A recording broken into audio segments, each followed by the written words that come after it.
Today I will be talking about the integrated marketing communication, which helps coordinate promotional activities in order to provide a message, a unified customer focused promotional message, and an end result example of what a integrated marketing communication could look like is commercials use both promotional and communication elements in order to provide a unique unified message with strategic methods.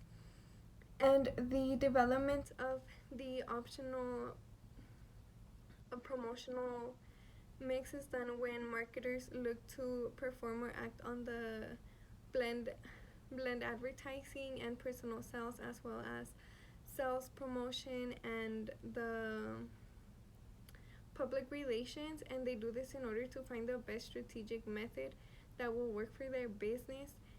And the way that this relates back to the integrated marketing communication is they both look to blend in non-personal and personal selling skills in order to provide the promotional message in the best way that they are able to. The three basic objectives of advertising are the following. There is the informative advertising, which helps it is more in the beginning of the life cycle of a product. It helps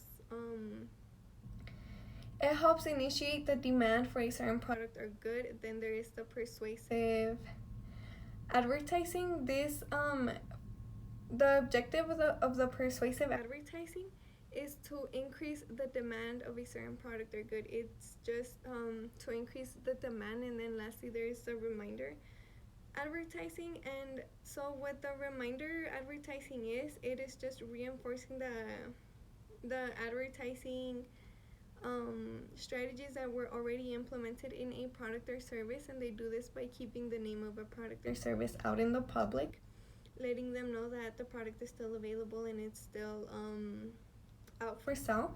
The two general categories of advertising would be product advertising, which is a non-selling method, a non-direct selling method to consumers of a product or good. And then there is the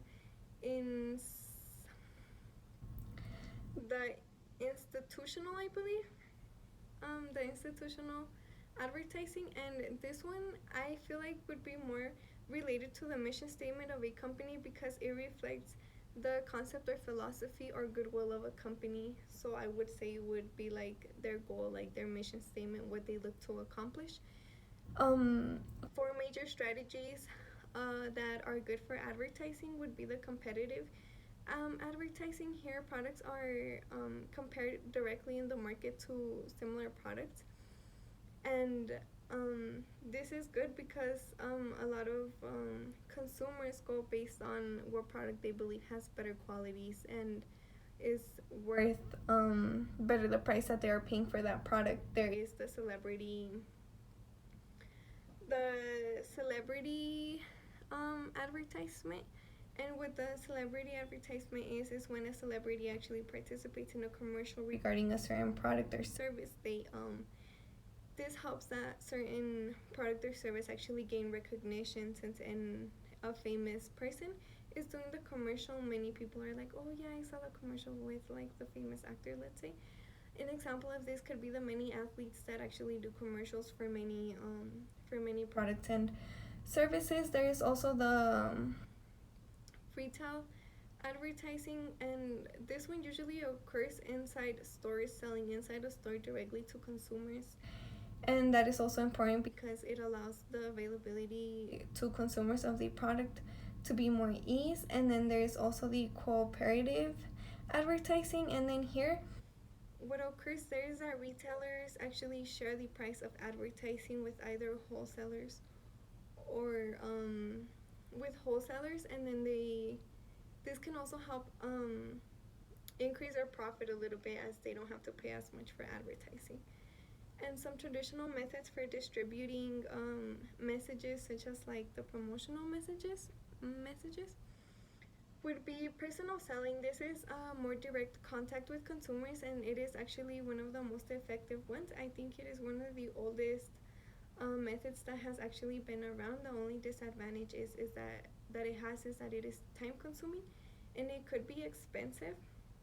There is the TV, which has actually more coverage because a lot of people, especially nowadays, a lot of people have TVs and they are able to will view their TVs anywhere because I know that you can actually download apps on your phone as well to watch TV. So it has a greater coverage to it has a greater mass of coverage that it can actually get to the people, and it is actually also flexible and it has a lot of repetition because commercials play over and over again, and the more that commercials play to a consumer, the more that a consumer will actually remember the commercial because they are watching it more than once. There is also the radio, and the radio can actually work to target drivers because since they can actually watch TV, they can instead listen to what is being said on the radio.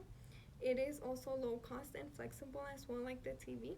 The only problem with this is that it can be highly segmented, meaning that there are many different stations in the radio, and it's hard for a marketer to decide in what station they will place their promotion or their message, depending on the type of target that they are looking to reach. And also, I feel like another disadvantage that can be related to this is how many people nowadays connect to Bluetooth in order to listen to their own music. They don't really listen to the radio, so that is kind of like a disadvantage for the radio. There's also the newspaper, which is also flexible and it does offer a lot of information, but again with newspaper, I feel like one of the disadvantages would be the internet, because nowadays instead of looking for promotions or news on newspaper, people actually go to the internet, whether it be via social media, email, or Googling it. So I feel like this is like a big disadvantage for newspapers, even though it is flexible. And there is also direct mail, which also can be flexible and detailed, but the disadvantage with this is that it has higher costs and there can actually be consumer resistance because since the consumer is not actually in the store, well, then they can be like, oh, well, I probably shouldn't go, so like to save money or something. Lastly, the product life cycle is a big influencer in the overall type of objectives and promotional strategies that are implemented in a business or a product. And the way this occurs is that the product life cycle starts with the introduction of the product. From the introduction, it goes through the growth of a product, and this is where sales are starting to generate for the product. The product is being presented out into the market, sales are starting to generate. It is the informative promotional of a product because at the introduction of a product, what marketers are trying to do is to catch the consumer's attention in order to purchase the product. Therefore, they are trying to initiate the demand of a product. And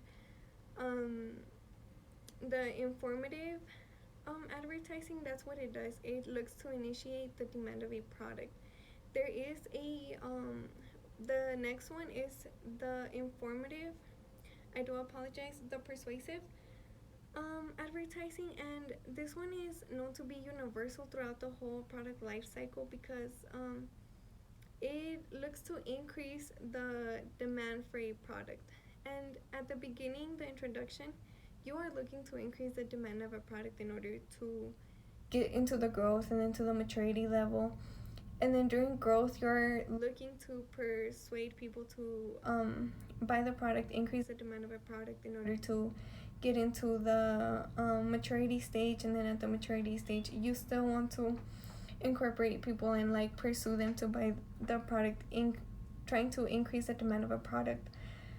And then it goes all the way through until the decline section of a product. And at the decline section, what occurs is the reminder advertising of a product. And the way that this works is that they remind they look to keep the product in line and out there with out in the public, keep customers informed and reminding them that the product is still available and ready to be bought. And also the the decline of a product, that's kind of when the product life cycle is actually losing fame on the product. So the sales are decreasing. So it is important to remind people to keep purchasing the product in order to extend the life cycle of a product as much as possible. This here wraps up my video, and I really hope that you enjoyed.